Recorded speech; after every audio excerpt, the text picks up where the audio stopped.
নমস্কার, গল্পকথক রীতি চ্যানেলে আপনাদের সবাইকে স্বাগত। আজকে আপনারা শুনবেন একটু উষ্ণতার জন্য উপন্যাসের নবম পর্ব।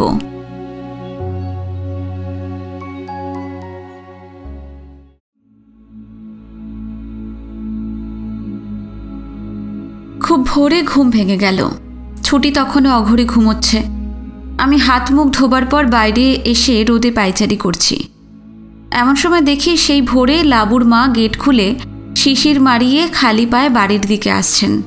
খালি পা, পরনে একটা দেহাতি তাঁতের শাড়ি, গায়ে সেই র্যাপার। এখানে থাকতে থাকতে এবং নানা রকম লোক ও সমস্যার সঙ্গে যুদ্ধ করে ওর বোধহয় শীত ও গ্রীষ্মের বোধ ভোঁতা হয়ে গেছে, যেমন ভোঁতা হয়ে গেছে অন্য অনেক বোধ। মাসিমা কাছে আসতেই ওকে শুধলাম, কি ব্যাপার মাসিমা, এই ভোরে? দেখলাম মাসিমার দু চোখে জল টলটল করছে। আমি রোদে চেয়ার পেতে দিলাম। উনি বসে পড়লেন, আমার দিকে চেয়ে রইলেন। প্রথমে কোনো কথা বললেন না, তারপর হঠাৎ বললেন, শেষে তুমি আমার এই উপকার করলে। আমি কি উপকার? আমার ছেলেটাকে তুমি ওই বেদেগুলোর হাতে তুলে দিলে। আমি শুনলাম তুমি নাকি ওদের আস্তানায় রোজ যেতে। যেদিন লাবু পালিয়ে গেল সেদিনও গেছিলে। হ্যাঁ, আমি গেছিলাম, কিন্তু আমি শুধু সেদিনই গেছিলাম, আগে কখনো যাইনি। কিন্তু আপনি আমাকে ভুল বুঝছেন। আপনি যা ভাবছেন তা সঠিক নয়। কিন্তু কেন জানি না আমার বিস্তারিত সাফাই গাইতে ইচ্ছা করল না। মনে হলো তার কোনো দরকার নেই। আর তাছাড়া যদি উনি অন্যায় করে কিছু ভাবেন তাহলে বলার কি থাকতে পারে। এমন সময় ছুটি মুখ ধুয়ে বাইরে এলো নাইটির উপর শাল জড়িয়ে। আমি আলাপ করিয়ে দিলাম, বললাম, লাবুর মা আমাদের মাসিমা। লাবুর মা অনেকক্ষণ একদৃষ্টে তাকিয়ে থাকলেন ছুটির দিকে। ছুটি ওকে নমস্কার করলো হাত তুলে। উনি এমনভাবে ছুটির দিকে তাকিয়ে রইলেন যে আমার লজ্জা করতে লাগলো। উনি কোনো কথা বললেন না ছুটির সঙ্গে, চোখ দিয়ে গিলতে লাগলেন ছুটিকে। ছুটিও লজ্জা পেল, বলল, আপনি বসুন, আমি চা নিয়ে আসি। ছুটি চলে যেতেই আমার দিকে ফিরে বসে বললেন, বৌমা কবে এলো বাবা? বাহ, বেশ শ্রী আছে তো আমার বৌমার। মুখে একটা আলগা সৌন্দর্য আছে। কিন্তু বাবা সিঁদুর লাগায় না কেন বৌমা? উনি আপনার বৌমা নন। মাসিমা নড়ে চড়ে বসলেন। ওর চোখে মুখে দারুণ একটা উৎসাহ উদ্দীপনা ফুটে উঠল। মনে হলো লাবু হারানোর শোক উনি বেমালুম ভুলে গেছেন। বৌমা নয় তো কে বাবা? উনি আমার একজন বান্ধবী, মানে আমার একজন পাঠিকা। পাঠিকা মানে? মানে আমি যেসব বই লিখি সেই সব বই উনি পড়তে ভালোবাসেন। তুমি আবার বই লেখো নাকি? কিসের বই? এমনি বই, গল্প টল্প, উপন্যাস। ও, কই আমাকে তো কেউ কিছু বলেনি। তা কি করে লেখো? বানিয়ে বানিয়ে, নাকি সত্যি ঘটনা, নাকি কিছু সত্যি কিছু বানিয়ে? তোমার এমন কজন পাঠিকা আছে বাবা? আমি বুঝলাম লাবুর মা গত অনেক বছর যেভাবে দিন কাটিয়েছেন তাতে বেঁচে থাকা ছাড়া আর বেঁচে থাকার চিন্তা ছাড়া অন্য কোনো কিছু জানা বা জানার অবকাশ তার হয়নি। এটাই স্বাভাবিক। উনি যে এখন বই পড়বেন, তা আমার বই কেন, অন্য কারোর বই পড়বেন তা আমি আশা করিনি। অথচ যখন ওর স্বামী বেঁচে ছিলেন তখন নিশ্চয়ই অন্য 10 জন মহিলার মতোই পড়াশুনো করতেন। দুপুরে ঘুমোবার আগে তো বটেই। নভেল, সাপ্তাহিক ম্যাগাজিন, সিনেমা পত্রিকা। উনি নিজেও তখন একজন পাঠিকা ছিলেন। আমার নয়, কারণ তখন আমি হয়তো লেখা আরম্ভই করিনি। আমি অনেকক্ষণ চুপ করে থাকলাম। মাসিমা বললেন, তা মেয়েটি কি আইবুড়ো, বিয়ে থা হয়নি? না, বিয়ে হয়নি। উনি আমার দিকে তাকিয়ে থাকলেন অনেকক্ষণ। তোমাকে তো বাবা ভালো ছেলে বলেই জানতাম, তোমার যে স্বভাব চরিত্রের দোষ আছে কখনো তো কারোর কাছে শুনিনি। যে মেয়ে, যে কুমারী সুমর্থ মেয়ে অনাত্মীয় পুরুষের বাড়ি এই জঙ্গলে একা একা নির্ভাবনায় রাত কাটায়, সে মেয়েও কম নয়। তোমাদের দুজনের মধ্যে কার বেশি দোষ তা বুঝতে পারছি না বাবা, তবে এই ব্যাপারটা মোটেই হেলা ফেলার নয়। মোটেই নয়, তবে দোষটা আমার, ওর নয়। কাজী মাসিমা, আপনি ফিরে গিয়ে যা সকলের সঙ্গে আলোচনা করবেন তাতে দোষটা কিন্তু আমার ঘাড়েই দেবেন, ওর ঘাড়ে নয়। খুব পীড়িত দেখছি। তা বৌমা কি এসব জানে তুমি এসব করছো? এসব কথা এখন থাক না মাসিমা, আপনি লাবুর কথা বলুন। ইতিমধ্যে ছুটি লালির হাতে চায়ের ট্রে নিয়ে টোস্ট করিয়ে সাত সকালে ফল কাটিয়ে নিয়ে এলো। দেখলাম ছুটি নাইটি ছেড়ে শাড়ি পরে এসেছে। ছুটি সকালের ফুলের মতো নিষ্পাপ হাসি হেসে বলল, মাসিমা এই যে আপনি খান, বলে টেবিলের ডিশগুলো নামিয়ে রাখতে লাগলো। জিজ্ঞেস করলো, মাসিমা ক চামচ চিনি দেব আপনাকে? মাসিমা অনেকক্ষণ অপলকে চেয়ে রইলেন ছুটির দিকে। ওর মাথার চুল থেকে পায়ের পাতা অবধি আঁতি পাতি করে দুশ্চরিত্রার লক্ষণ খুঁজতে লাগলেন। ওর চোখে যেন এক্সরের মেশিন লাগানো আছে। এই কথা আগে একবারও মনে হয়নি, কিন্তু ওর মুখ দেখে মনে হলো উনি হতাশ হলেন। ছুটি তাকিয়েছিল ওর মুখের দিকে চিনির পাত্রে চামচ ডুবিয়ে। লাবুর মা বললেন, আমি চা খেয়ে এসেছি মা, কিছু খাবো না। ছুটি অবাক হয়ে ওর মুখের দিকে তাকালো, তারপর চকিতে একবার আমার মুখে তাকিয়ে আমার ও ওর কাপে চিনি ঢেলে তাড়াতাড়ি চা বানাতে লাগলো। ছুটি মুখ নামিয়েছিল, দেখলাম ওর নিচের ঠোঁট কামড়ে আছে। আমি কথা ঘুরোবার জন্য বললাম, মাসিমা, আপনি লাবুর জন্য চিন্তা করবেন না। ওর বেড়ানোর শখ মিটে গেলে ও আপনিই ফিরে আসবে। ওকে তো বেদেরা ধরে নিয়ে যায়নি, ও তো নিজের ইচ্ছাতেই গেছে। ছোটবেলা থেকে নিজের ইচ্ছা বা খুশি মতো ও তো বেশি কিছু করতে পারেনি। এই একটা জিনিস না হয় করলই। তুমি কি ধরনের লোক সেই সম্বন্ধে আমার কোনো স্পষ্ট ধারণা তো ছিল না সুকুমার। এখন আমার বুঝতে অসুবিধা হচ্ছে না যে তোমার প্ররোচনাতেই লাবু অসুস্থ শরীরে ঘর ছেড়ে বেরিয়ে গেছে। ছুটি হঠাৎ মুখ ঘুরিয়ে বলল, সে প্ররোচনা দিয়ে ওর কি লাভ হতো?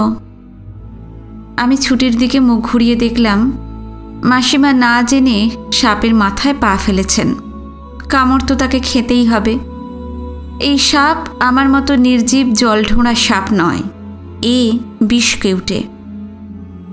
মাসিমা বললেন, আমি তো তোমার সঙ্গে কথা বলছি না মা, তোমার এখানে ফোড়ন কাটার দরকার কি? দেখলাম আবহাওয়াটা সম্পূর্ণ আয়ত্তের বাইরে চলে যাচ্ছে, তাই হঠাৎ আমি বললাম, মাসিমা, ও এক্ষুনি রাঁচি যাবে, ওর এক্ষুনি তৈরি হতে হবে, আমাকেও যেতে হবে ওকে তুলে দিতে, তাই আমরা এক্ষুনি উঠব। ও, ট্যাক্সিতে যাবে বুঝি? না, বাসে যাব। আজ তো বাস যাবে না বাবা, কাল বাস আমার কাছে অ্যাক্সিডেন্ট করেছিল, এখন তো কয়েকদিন বাস বন্ধই থাকবে। ছুটি ও আমি দুজনেই আশ্চর্য হলাম কথাটা শুনে। এই খবরটা আমাদের কারোরই জানা ছিল না। আমি বললাম, ও তাহলে একটা গাড়ি ঠিক করতে হবে। দেখি কর্নেল সাহেবের গাড়ি কি অন্য কারোর গাড়ি যদি পাই। ছুটি আমার চায়ের কাপটা আমার দিকে এগিয়ে দিতে দিতে মাসিমার দিকে তাকিয়ে বলল, না, আজকে ভাবছি আমি যাব না সুকুদা। সুকুদার কাছে থাকতে আমার খুবই ভালো লাগে, ভাবছি কদিন এখানে থেকেই যাব। ও ভাবছো, ঠিক আছে, আমি তাহলে উঠি বাবা সুকুমার, আসি মা। আচ্ছা মাসিমা, আসুন। মাসিমা গেট দিয়ে বেরিয়ে অদৃশ্য হয়ে যেতেই ছুটি বলল, আপনার এখানে এইরকম কতজন মাসিমা পিসিমা আছেন? হ্যাঁ, চড়ছো কেন? বেশির দরকার কি, একজনই যথেষ্ট। বহু বছরের মধ্যে আজই লাবুর মা প্রথম তার প্রাত্যহিক কাজ থেকে ছুটি নেবেন। আজই এখানে যত বাড়ি আছে, বিশেষ করে বাঙালিদের বাড়ি, সব বাড়িতে ঘুরে ঘুরে উনি আমাকে এবং তোমাকে নিয়ে অনেক রসালো গল্প করবেন। আজ যদি বিকেলে স্টেশনে যাই তো দেখবে স্টেশনের সকলেই আমার দিকে এক নতুন চোখে তাকাচ্ছে। আমি লোকটা যে এত বড় বজ্জাত দুশ্চরিত্র তা তারা জানতে পেরে আমার সঙ্গে যে সকলেই এতখানি ঘনিষ্ঠতা ইতিমধ্যেই করে ফেলেছেন এবং আমার সঙ্গে ভালো ব্যবহার করে ফেলেছেন, তার জন্য অনুশোচনা করবেন। যা বলেছেন। আচ্ছা, আমি আপনার জীবনে শনির মতো আবির্ভূত হয়েছি। আমার জন্য আপনার কত অপমান সইতে হচ্ছে। আমাকে ঘিরে আপনার কত দ্বিধা, কত সংকোচ, কত হীনমন্যতা। এই কথা যদি তুমি বলো তো আমার কিছু বলার নেই ছুটি। তুমিও কি মাসিমার মতো এখন ঝগড়া করতে চাও আমার সঙ্গে? আমি তো ঝগড়াটি, সকলের সঙ্গে ঝগড়া করাই তো আমার কাজ। সত্যি তাহলে তুমি থাকছো, তাই তো? নাকি মাসিমাকে শোনানোর জন্য বললে? হয়তো আপনাকে শোনানোর জন্য বললাম। না, কেন থাকবো? আমি যখন মাসিমার বৌমা নই, তখন এখানে থাকলে তো আপনার নামে কলঙ্ক উঠবে চারদিকে। এমন করে বলো না ছুটি, এমন করে বলা তোমার অন্যায়, খুবই অন্যায়। তুমি মিছিমিছি আমার সঙ্গে খারাপ ব্যবহার করছো। চলো একটু বেরিয়ে আসি। আর দুপুরে কি খাবে বলো, হাসানকে ডেকে বলে দাও। আপনি যা খাবেন তাই খাবো। আপনি বসুন, আমি তৈরি হয়ে আসছি। আচ্ছা, আপনি তৈরি হবেন না? তুমি যাও, আমার তৈরি হতে তো 5 মিনিট লাগবে। ছুটি চলে গেল। বসে বসে ভাবছিলাম, সত্যি পৃথিবীটা কেমন একটা নির্দয় জায়গা যেন। কোথাও কারোর একটু সুখ দেখলে, কেউ একটু আনন্দে আছে জানলে সকলেই যেন তার উপর ঝাঁপিয়ে পড়তে চায়। সমাজটা যেন একটা চাইনিজ চেকারের ছক। যার যার স্থান, যার যার রং সব ঠিক করে দেওয়া আছে। ছকে ছকে পা ফেলে ফেলে এক ছক থেকে আর এক ছকে যে রঙে সমাজ রাঙিয়ে দিয়েছে, আমাদের সেই রঙের একটা বল হয়ে গিয়ে এগোতে হবে। তাও এগোনো বা পিছনোতেও আমাদের নিজেদের কোনোই হাত নেই। সামাজিক পণ্ডিতরা আমাদের এক ছক থেকে উঠিয়ে নিয়ে অন্য ছকে বসাবে, তবেই আমরা এগোতে পারব। এতদিন ভাবতাম যে ছুটি সমাজকে ভয় করে না যে তার প্রমাণ ও বারে বারে দিয়েছে। এই জন্য আমি ওকে সম্মান করি।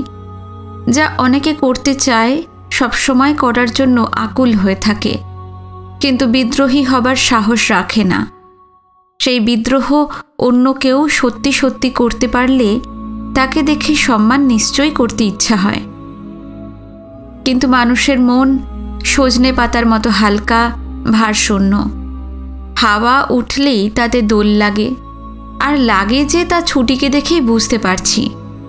ও সমাজকে কখনো মানেনি, লোকভয়, লোকনিন্দা কখনো ভ্রুক্ষেপ করেনি। তবুও ওর মনও যে অশান্ত হয়, ও যে মনে ব্যথা পায়, কেউ ওর এই স্বাধীনতা বোধ ও বিদ্রোহকে ছোট চোখে দেখলে তা নিয়ে বিদ্রূপ করলে তা পরিষ্কার বুঝতে পারি। ওর জন্য খারাপ লাগতে লাগলো। সমাজের মতো ন্যাক্কারজনক ঘৃণিত পরাধীনতার প্রতীক অন্য কিছু বোধহয় আমাদের জীবনে নেই।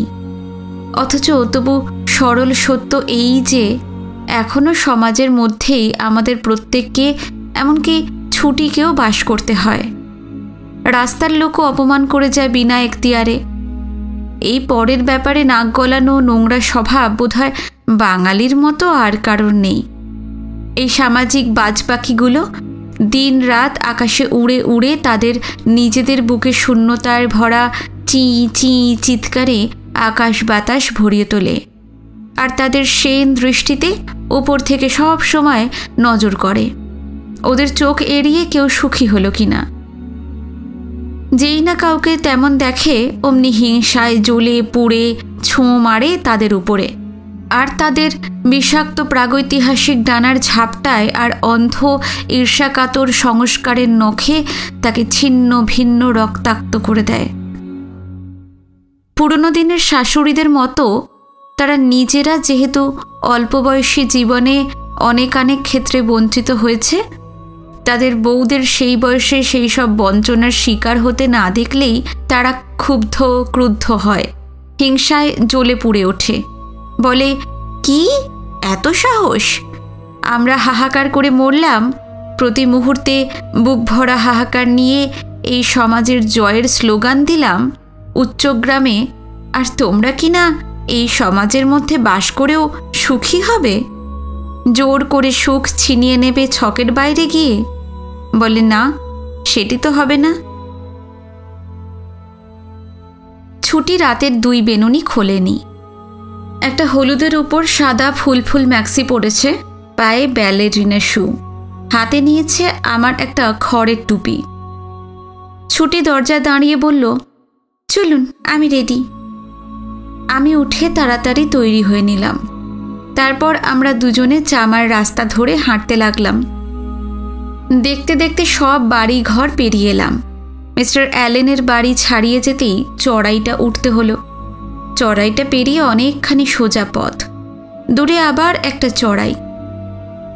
শীতের সকালে চারিদিকের মাটি, ঘাস, পাতা তখনও ভিজে ছিল। পথের ধুলোতেও একটা ভিজে ভিজে ভাব। চতুর্দিক থেকে একটা ঠান্ডা সোঁদা শীতের ভৈরবী গন্ধ বেরুচ্ছে। রোদের আঙুল এখানেই ওখানে বনের গায়ে এসে পড়েছে। ধীরে ধীরে পাহাড় ছড়ানো সূর্যটা সমস্ত বনকে আলোয় ভরে দিচ্ছে, উষ্ণতার আনন্দে ভরে দিচ্ছে। একটা পাপিয়া ডাকছে থেকে থেকে। বাঁ দিকের জঙ্গল থেকে ক্রমাগত কাহা পিউ কাহা পিউ কাহা। প্যাটেই পিউ পাখিকে বলে ব্রেইন ফিভার। এটাই বোধহয় পিউ কাহার ইংরেজি নাম। ছুটি টুপিটা হাতে নিয়ে আমার সামনে সামনে হেঁটে চলেছে। 2 বিনুনি করায় ওর গ্রীবাটা চুলে ঢাকা পড়েনি। কতগুলো ছোট ছোট অলোক ওর সুন্দর মরালি গ্রীবায় কুঁকড়ে আছে। ছুটিকে ভারী মিষ্টি দেখাচ্ছে। ছুটি বলল, কোথায় যাবেন? চলোই না, যেতে যেতে তারপর ঠিক করা যাবে। যাওয়াটাই হচ্ছে আসল, বেরিয়ে পড়লে কি গন্তব্যের অভাব হয়? তা নয়, তবুও আমার এই গন্তব্যহীন হাঁটাহাঁটি ভালো লাগে না। কোনো গন্তব্য না থাকলে আমি কোথাওই যাই না, বনেও না, মনেও না। চলো, তোমাকে একটা পোড়ো বাড়ি দেখিয়ে আনি। ছুটি হাসল, যেন অনেকক্ষণ আমার সঙ্গে ভালো ব্যবহার করেনি বলে আমাকে একটা কনসোলেশন প্রাইজ দিল। ছুটিকে হাসলে ভারী ভালো লাগে। দুষ্টু দুষ্টু মিষ্টি মিষ্টি ওর হাসিটা প্রথমে চোখের মণিতে মৌটুসি পাখির শরীরের চঞ্চলতার মতো দুলে ওঠে, তারপর সমস্ত মুখে ছড়িয়ে পড়ে, ওর গালের টোলে গড়িয়ে যায়। এবারে আপনার কি হয়েছে বলুন তো? কাল স্টেশনে নামতেই যা দৃশ্য দেখালেন, তা যেন জীবনে আর কখনো দেখতে না হয়। সারা রাত আমার যে কি ভয় করেছে কি বলবো। ঠিক ভয় নয়, কেমন এক দারুণ মন খারাপ, আমি ঠিক বুঝিয়ে বলতে পারবো না। তারপর সকালে যদি বা রোদ উঠল, মন ভালো লাগতে লাগলো, হাজির করলেন এক মাসিমাকে। মাসিমা যদি বা দয়া করে চলে গেলেন, এখন চলেছেন আপনি পোড়ো বাড়ি দেখাতে। কেন? পোড়ো বাড়ি দেখতে তোমার ভালো লাগে না? ভালো না লাগলে যাব না, চলো এমনি জঙ্গলের পথে হাঁটি। আমার কিন্তু জানো, যে কোনো পোড়ো বাড়ি দেখলেই দারুণ লাগে। এই বাড়িগুলোর যে একটা অতীত ছিল সেই কথা মনে পড়ে যায়। হাওয়ার শীষের মধ্যে, পাখির ডাকের মধ্যে দাঁড়িয়ে নিঃশব্দে এঁকে মেঁকে চলে যাওয়া বাস্তুসাপের চলার মন্থরতার সঙ্গে আমার কেন জানি অনেক কিছু কল্পনা করতে ইচ্ছা হয়। তারপর কি মনে হয় জানো? কি মনে হয়? আমরা প্রত্যেকেই এক একটা পোড়ো বাড়ি। এই জীবনে এই আমাদের প্রত্যেকের শেষ পরিণতি। আর এই যদি শেষ পরিণতি হয়, তাহলে শৈলেনকে বোকা ভাবি কি করে? একটা একটা করে ইট খসে যাওয়ার চেয়ে বুকের মধ্যে পরতে পরতে ধুলোর আস্তরণ জমার চেয়ে চোর ডাকাতে মনের দরজা জানলা এক এক করে খুলে নিয়ে যাওয়ার চেয়ে প্রচণ্ড জীবন্ত অবস্থায় নিজেকে নিভিয়ে দেওয়াই তো ভালো। ছুটি কথা বলল না। হাঁটতে হাঁটতে মুখ ফিরিয়ে একবার আমার দিকে তাকালো। আমি আবার বললাম, সেদিন মিস্টার বয়েলসের বাড়ি থেকে ফেরার সময় প্যাট একটা খুব দামি কথা বলেছিল, জানো তো? কি কথা? I want to die with a bang and not with a whimper. আপনার কি ধারণা আত্মহত্যা করলেই লোকে সশব্দে মরে, অন্যভাবে সেই মৃত্যুবরণ করা যায় না? আপনি কি মনে করেন যে যেসব লোক প্রতি মুহূর্তে মরে যাচ্ছে ধীরে ধীরে তিল তিল করে, কেউ হয়তো দারিদ্র্যে মরছে, আর্থিক দারিদ্র্যে, কেউ চরম মানসিক দারিদ্র্যে, তাদের প্রত্যেকেরই আত্মহত্যা করে মরে যাওয়া উচিত? না, আমি তো তা বলিনি। হয়তো স্বাভাবিক নিয়মে কামরাজের কথাটাই মানা উচিত, তামিলনাড়ুর কামরাজের কথা। কামরাজের কথা? সেটা আবার কি কথা? পারকালম, অর্থাৎ ওয়েট অ্যান্ড সি, মানে দেখোই না কি হয়। গরিব যে তা মনে মনে বিশ্বাস করা উচিত যে একদিন সে হরিয়ানা লটারি জিততেও পারে, একদিন দেশে সত্যি সত্যি সমাজতন্ত্র আসতেও পারে, যা নিছক গরিবই হঠানোর ফাঁকা বলি নয়। যে মনে গরিব তারও ভাবা উচিত একদিন তার মন ফুলে ফলে ভরে যেতে পারে। তা সেটা ভাবা কি ভুল? ভুল অথবা ঠিক আমি জানি না, এই পারকালামে বিশ্বাস আমার নেই, সে কথাই বলছি। ও, তাহলে আপনি বলতে চান যে আত্মহত্যা করে জীবনের একমাত্র পথ, তাই তো? না, আমি সে কথা বলিনি। তোমাকে কি করে বোঝাবো আমি জানি না। তুমি জানো আর্নেস্ট হেমিংওয়ে কেন আত্মহত্যা করেছিলেন? আমি কেন? কোন লোক কেন আত্মহত্যা করে সে নিজে ছাড়া আর কেউই তা জানতে পারে বলে আমি বিশ্বাস করি না। তবু শুনি, আপনি যখন জানেন বলছেন। আমি যতটুকু জানি তাতে এই মনে হয় যে উনি মনে করতেন যে একজন মানুষ মরে যায় কিন্তু কখনো সে হারে না। মানুষকে মেরে ফেলা যায়, ধ্বংস করে ফেলা যায়, কিন্তু তাকে হারিয়ে দেওয়া যায় না। আমি জানি না যা বলতে চাইছি তুমি বুঝলে কি না। মানে এই ধরো শৈলেনকে নয়নতারা মেরে ফেলল, কিন্তু শৈলেনকে হারাতে তো পারল না, বরং নিজেই চিরজীবনের মতো হেরে রইল শৈলেনের কাছে। তারপর ধরো আমি আরেকজন বিখ্যাত জীবিত লোকের কথাও জানি, তিনিও দারুণভাবে বিশ্বাস করেন আত্মহত্যায়। কে তিনি? তোমার প্রিয় ইটালিয়ান ফিল্ম ডিরেক্টর মিকেলেঞ্জেলো আন্তোনিওনি। ওর আবার কিসের দুঃখ? ওর মতো সাকসেসফুল মানুষ কেন এমন নেগেটিভ ভাবনা ভাববেন? বাইরে থেকে কোন মানুষকে আমরা বুঝতে পারি বলো তো? এমন কোনো মানুষ আছে কি যার হাসির আড়ালে দুঃখ লুকোনো নেই? ছুটি আমার কাছে সরে এলো, আমার হাতের পাতা ওর হাতে নিল, তারপর আমার হাতটাকে দোলাতে দোলাতে বলল, বলুন না আন্তোনিওনির কথা কি বলছিলেন?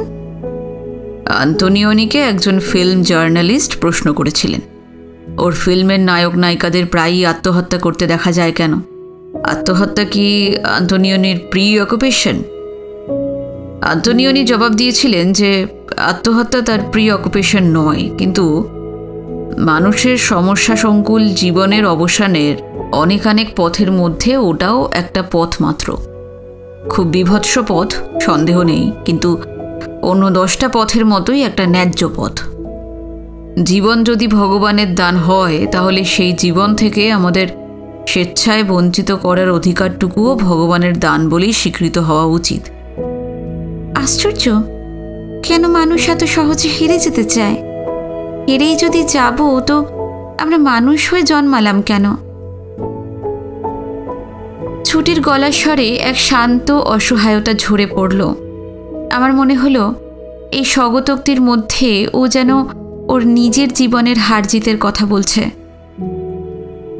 আমরা তখন একটা আমলকি বনের তলা দিয়ে যাচ্ছিলাম। ততক্ষণে চারিদিকে ঝকঝকে রোদ উঠে গেছে।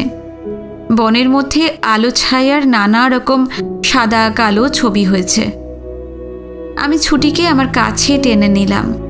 ছুটি অবাক হয়ে তাকালো আমার মুখের দিকে।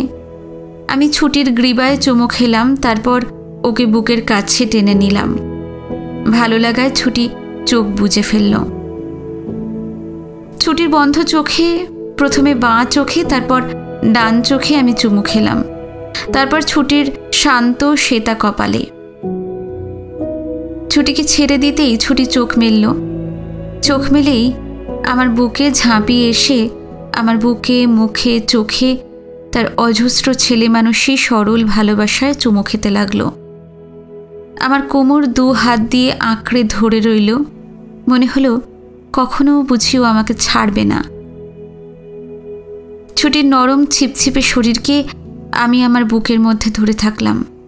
ওর নরম অথচ রিজু বুক হাওয়া লাগা আমলকি পাতার মতো থরথর করে কাঁপছিল। ও আমার বুকের মধ্যে মুখ রেখে গরম নিঃশ্বাস ফেলে হঠাৎ বলে উঠল, আমার সঙ্গে কখনো আর এইসব নিয়ে আলোচনা করবেন না শুকুদা। আমার খুব ভয় করে, ভীষণ ভয় করে। ভয় করে কেন ছুটি? কিসের জন্য ভয় করে? আপনার জন্য ভয় করে শুকুদা, আপনার জন্য ভয় করে। পাগলি, দেখি আমার ছুটির সুন্দর মুখটা একবার দেখি। ছুটি মুখ তুলল না আমার বুক থেকে। আমি 2 হাতের পাতার মধ্যে করে ওর মুখকে আমার বুক থেকে তুললাম। দেখলাম ওর 2 গাল বেয়ে জলের ধারা নেমেছে। ওর মুখকে আবার আমার বুকের মধ্যে নিয়ে আমি বিড়বিড় করে বললাম, ছুটি, ও আমার ছুটি, তুমি কখনো আমার সামনে কেঁদো না।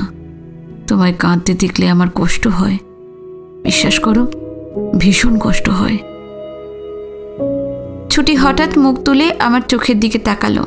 দেখলাম তখনও ওর গাল বেয়ে অঝরে জল ঝরছে, কিন্তু মুখে একটা দারুণ হাসি। আমার ছুটি বুঝি শুধু এমন করে কাঁদতে কাঁদতে হাসতে জানে। বাড়িটার নাম নাইটেঙ্গেল। বড় রাস্তা থেকে একটা পথ সোজা চলে গেছে গভীর জঙ্গলের দিকে। পথের দুপাশে মোরব্বা ক্ষেত, অনেকদিন আগে লাগানো ছড়ানো ছিটানো বোগেনভেলিয়া। একটা কালভার্ট পড়ে পথে, নিচ দিয়ে লাল বুক দেখিয়ে দেখিয়ে গড়িয়ে গেছে একটা পাহাড়ি নালা। কালো পাথরগুলো প্রকৃতির বুকের অসংখ্য বোঁটার মতো উঁচিয়ে আছে। বাড়িটা একসময় দোতলা ছিল। দোতলার ছাদ ধসে গেছে, কিন্তু একতলার ছাদটা আছে। ছুটির হাত ধরে ভাঙা ধূলিধূসরিত সিঁড়ি বেয়ে উপরে উঠেই চোখ জুড়িয়ে গেল। প্যাটের কাছে শুনেছিলাম এই বাড়ি এক বৃদ্ধের ছিল। 50 বছর বয়সে উনি একজন 19 বছরের মেয়েকে বিয়ে করেছিলেন। স্বাভাবিক কারণেই ওই অসীম নির্জনতার মধ্যে একমাত্র যাকে পেলে সে খুশি হতো তা সেই মহিলা তার চেয়ে 31 বছরের বড় স্বামীর কাছ থেকে পেতেন না। স্বামীর সব রকম স্বাদ চেষ্টা সত্ত্বেও পেতেন না। কোনো হাততালি চাওয়া বোকা বাঙালি মেয়ে হলে উনি হয়তো পতি পরম গুরু ভেবে তার বাকি জীবনটা এই পাহাড় বনে হাওয়ার মতো দীর্ঘশ্বাস ফেলে ঠাকুর পুজো করে তুলসীতলায় প্রদীপ দিয়ে সতী সাধ্বীর মতো কাটিয়ে দিতেন। কিন্তু মেয়েটি স্কচ ছিলেন। ওরা কোনো নেতিবাচক জিনিসে বিশ্বাস করে না, করেনি কোনো দিন। তাই স্বামীকে একটি পুত্র সন্তান উপহার দেওয়ার পর নিজের জীবনকে ভালোবাসতেন বলে তিনি নিজের পথ বেছে নিয়ে চলে গেছিলেন একদিন নিজের সুখের জন্য। জায়গাটা অত্যন্ত নির্জন বলে তরুণী স্ত্রীর সঙ্গে থাকবার উপযুক্ত ছিল, কিন্তু শেষ প্রৌঢ়ত্বের গেটে বাঁধ, দাঁত ব্যথা ইত্যাদি নিয়ে একা একা থাকার পক্ষে আদৌ উপযুক্ত ছিল না। তাই ভদ্রলোক একসময় গঞ্জের ভিতরে আরেকটি বাড়ি কিনে চলে যান। বহুদিন আগে সেই ভদ্রলোক মারা গেছেন। তারপর থেকেই এই বাড়ি পোড়ো বাড়ি। হু হু করে হাওয়া দিচ্ছিল একটা কনকনে। ছুটির ম্যাক্সি দুলে উঠছিল হাওয়ায়। ম্যাক্সির নিচে ওর সুন্দর লেস বসানো সায়ার প্রান্তে ওর সুগৌর গোড়ালি দেখা যাচ্ছিল। ছুটির দিকে চেয়ে থাকতে থাকতে হঠাৎ আমার মনে হলো বহুদিন আগের সেই 19 বছরের বিদেশিনীকে যেন আমি আমার সামনে প্রত্যক্ষ করছি। ওরা এই বারান্দায় বসে চা খেত। চাঁদনি রাতের গরমের দিনে মহুয়ার গন্ধ ভরা হাওয়ায় আর রাতচরা পাখির ডাকের মধ্যে ওরা এই দোতলার খোলামেলা ঘরে অনেক দারুণ খেলা খেলত। সেই খেলায় ভদ্রলোক রোজই হেরে যেতেন আর চাঁদকে অভিশাপ দিতেন, নিজের কোমরের বাতকে অভিশাপ দিতেন, দেওয়ালের ক্যালেন্ডারকে অভিশাপ দিতেন, আর মনে মনে বলতেন মানুষের সবচেয়ে বড় শত্রু হলো সময়। সময়ের সঙ্গে হাত ধরাধরি করে যা করার সব কিছু তার সঙ্গে সঙ্গেই থেকে করে নিতে হয়। বুঝতে পারতেন সময় হাত ছাড়িয়ে সামনে এগিয়ে গেলে তখন কিছুতেই কিছু হয় না, কোনো পাওয়াই তখন পাওয়া নয়। ছুটি বলল, এই বাড়িটা কিন্তু দারুণ, তাই না? তুমি নেবে? বলো যদি, তাহলে তোমার জন্য কিনে দিই, তারপর মেরামত করে দেব। তুমি এই বাড়িতে থাকবে আর আমি প্রত্যেক পূর্ণিমার রাতে তোমার কাছে আসব, শুধু পূর্ণিমার রাতে। মাসের বাকি 29 দিন তুমি আমার প্রতীক্ষায় থাকবে আর আমি তোমার প্রতীক্ষায়। এখানে থাকতে যদি তো প্রতি পূর্ণিমাতে তোমাতে আমি, আমাতে তুমি পূর্ণ হতাম, আপ্লুত হতাম, পরিপূর্ণভাবে পরিপ্লুত হতাম। কি বলো, নেবে? ছুটি খিলখিলিয়ে হেসে উঠল, বলল, বাবা এমন এমন সব কটমট ভাষা বলছেন, মানেই বুঝতে পারছি না। আপনি ভীষণ রোম্যান্টিক, আপনার মতো রোম্যান্টিক পুরুষ মানুষ আমি দেখিনি, এই জন্যই তো আপনাকে আমার এত ভালো লাগে। আমার মধ্যে রোম্যান্টিক মানুষটা এমনিতে কিন্তু কুম্ভকর্ণর মতো ঘুমোয়। যখন তুমি কাছে আসো, সামনে দাঁড়াও, শুধু তখনই সে ঘুম ভেঙে উঠে পাগলামি শুরু করে। দোষী বলো আর গুণই বলো, সেটা তবে কার? জানি না। আচ্ছা, বাড়ি যাবেন না? যেতে ইচ্ছে করছে না। কেন, এখানে থাকবেন? না, এখানে থাকবো না বেশিক্ষণ, জায়গাটা খুব অপয়া। কেন অপয়া? কেন? তোমার মতো একজন মেয়ে এখানে থাকতো, সে যার সঙ্গে থাকতো তাকে ছেড়ে সে চলে গেছিল। তাকে ছেড়ে দিয়ে অন্য কারোর কাছে তো পৌঁছেছিল, তাহলে আর অপয়া বলছেন কেন? মাঝে মাঝে তো মনে হয় যে কোনো লোকের জীবনে সমস্ত কিছু পয়মন্ততা আর অপয়মন্ততার যোগফল শূন্য। কি ঠিক না? আমি কোনো কথা বললাম না, ছুটিকে হাত ধরে নামাতে লাগলাম। মাঝসিঁড়িতে এসে ছুটি বলল, শুকুদা আমাকে কোলে করে নামান না, পারবেন? মাঝে মাঝে ওকে যে কি দুষ্টুমিতে পায় কে জানে। আমি ছুটিকে পাঁজা কোলা করে সিঁড়ি দিয়ে নামতে লাগলাম। ওকে এক ঝটকায় কোলে তুলে নিতেই ওর সুন্দর ধপধপে হাঁটু অবধি অনাবৃত হয়ে গেল। ওর হাড়ের লকেটটা একদিকে ঝুলে রইল, দুলতে লাগলো। আমি ওকে তুলে নিয়ে ওর হাঁটুতে একটা চুমু খেলাম। ছুটি বলল, এই শুকুদা ভীষণ সুরসুরি লাগছে। ওই বাড়ি থেকে বেরিয়ে আমরা কুয়োটার ধারে এসে দাঁড়ালাম। কুয়োটা অনেক গভীর, নিচে পাতা পড়ে আছে, ফুল পড়ে আছে, কতগুলো কটকটে ব্যাঙ পোড়ার কাঠের মতো ভেসে আছে জলে। ছুটি মুখ নিচু করে কুয়োর মধ্যে মুখ নামিয়ে ডাকলো, শুকুদা। আমার নামটা অনেকক্ষণ কুয়োর মধ্যে থেকে প্রতিধ্বনি উঠল। ছুটি আবার বলল, ভালোবাসি ভালোবাসি। আওয়াজটা কুয়োর মধ্যে, বনের মধ্যে, পাহাড়ের মধ্যে আর আমার মাথার মধ্যে গুমগুমিয়ে ফিরতে লাগলো। কুয়োর পাড় ছেড়ে আমরা দুজন আবার ছাড়াছাড়ি হয়ে একা একা আমাদের দুজনের মনের মধ্যেই যে কুয়ো আছে, যা সকলের মনের মধ্যেই থাকে, সেই কুয়োর দিকে তাকাতে তাকাতে মনের আঙুলে সেই কুয়োর পচা পাতা, ঝরা ফুল, কুৎসিত ব্যাঙগুলো সরাতে সরাতে জঙ্গলের ছায়া ভরা পথে হাঁটতে লাগলাম। অনেকক্ষণ পর ছুটি বলল, আচ্ছা ওই গানটা, ওই কিশোর বাজে আমার প্রাণে, গানটা ভালো না? আপনি জানেন? তুমি জানো? হ্যাঁ জানি। গাইবে? না, এখন না। তবে কখন? যখন সময় হবে। কিসের সময়? আরে গানটা গাইবার সময়। তা এখন তবে কোন গান গাইবার সময় হয়েছে? ও গান গাসনে গাসনে, হৃদয়ের যে কথা আছে সে আর জাগাসনে। ওর কথা শুনে আমি অনেকক্ষণ চুপ করে থাকলাম। ছুটি হঠাৎ বলল, আপনি রবীন্দ্রনাথের খুব ভক্ত, তাই না? হ্যাঁ, নিশ্চয়ই। কিসের জন্য? কারণ রবীন্দ্রনাথ সুকুমার বোস অথবা সুনীল গাঙ্গুলির মতো কোনো বিশেষ জেনারেশনের লেখক নন বলে। তো তিনি কোন জেনারেশনের? যারা সব জেনারেশনের লেখক তিনি তাদের দলে। কোনো বিশেষ জেনারেশনের সস্তা স্বীকৃতির শিলমোহরে তার প্রয়োজন নেই। তাই? তুমি রবীন্দ্রনাথ ভালো করে পড়েছ? মিথ্যে বলবো না, ভালো করে পড়িনি। তাহলে পড়ে ফেলো শিগগিরই, তারপরই না হয় এই নিয়ে আমরা দুজনে আলোচনা করব। বেশ। আমরা হাঁটতে হাঁটতে বাড়ির দিকে আসতে লাগলাম। আমরা যখন মিস্টার অ্যালেনের বাড়ির কাছে এসে সেই উঁচু জায়গাটায় পৌঁছেছি, ছুটিকে বললাম, কেন জানি না, জানো তো ছুটি, আজ তোমাকে আমার খুব আদর করতে ইচ্ছা করছে। দূর, অসভ্য একটা।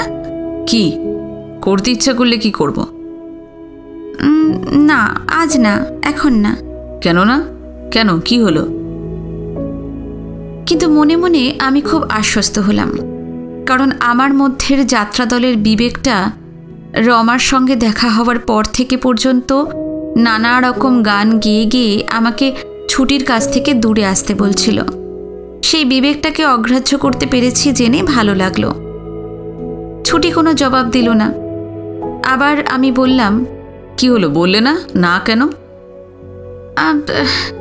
আমি এখনো তার জন্য পুরোপুরি তৈরি নই সুকুদা, আমাকে একটু সময় দিন।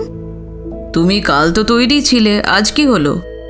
জানি না, মনে হচ্ছে আমার যখন ভীষণ আদর খেতে ইচ্ছে করে তখন আপনার একেবারেই করে না। তখন মনে মনে আপনি যেন কোথায় চলে যান।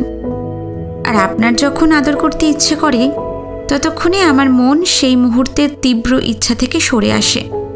আমার ও আপনার মনের মধ্যে সিঙ্ক্রোনাইজেশনের বড় অভাব। এটা কিন্তু ছিল না, এটা ভালো না, এটা একটা অশুভ লক্ষণ। আমি চুপ করেছিলাম, চুপ করেই হাঁটছিলাম। এই সুকুদা, রাগ করলেন? না না, রাগ করব কেন? আশা করি আপনি আমাকে বুঝবেন। আপনার কাছ থেকে তো সব পাওয়াই পেয়েছি, শুধু এই পাওয়া ছাড়া। এই পাওয়াটা তোলা থাক কোনো বিশেষ দিন, কোনো বিশেষ মুহূর্তের জন্য, যেই মুহূর্তে আমি এবং আপনি দুজনেই আমাদের শরীরে এবং মনে একে অন্যের প্রতি বিন্দুমাত্র দ্বিধা বা সংকোচ না রেখে দুজনে দুজনকে সম্পূর্ণ ও ধন্য করব। যা চাইবার বা পাবার সবই পেয়ে গেলে মনে হবে আর বুঝি কিছু পাওয়ার নেই আমাদের একে অন্যের কাছ থেকে। কিছু বাকি থাক না, হাতে থাক কিছু।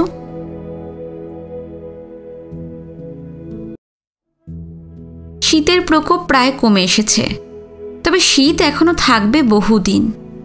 কাল শেষ রাতে বসন্তের দুটি কোকিল কোথা থেকে খবর পেয়েছিল জানি না যে শীতের দিন শেষ। সে অসময়ে পুলক ভরে ডাক দিয়ে দিয়ে মাথার মধ্যে বসন্তের সব ভাবনাগুলো ফিরিয়ে এনেছে। বাড়ির বাঁ পাশে যে তুত গাছটা আছে তাতে তুতের ফল দেখা দিয়েছে। পেয়ারা ফলে শেষ হয়ে গেছে অনেক দিন আগে। বোগেনভেলিয়াদের ডালে ডালে পাতা দেখা যায় না, এখন শুধু ফুল। সকাল বিকেল রাত সমস্তক্ষণ কোকিলরা পালা করে ডাকে। কিছুদিন বাদে ওঁরাওদের শারহুল উৎসব। সন্ধে হতে না হতেই মাদলের আওয়াজ শোনা যায় দোলানে সুরের গানের সঙ্গে। আগে ফোটা কিছু মহুয়ার মিষ্টি গন্ধ ভাসে হাওয়ায়। শাল বনে বনে থোকা থোকা হলুদ মেশানো সাদা ফুল এসেছে। হাওয়া সবসময় সেই গন্ধেই ভারী হয়ে থাকে। কোকিল ডাকা শুরু হবার পর থেকে শীতটা রনপা চড়ে দূরে পালিয়ে যাচ্ছে যেন।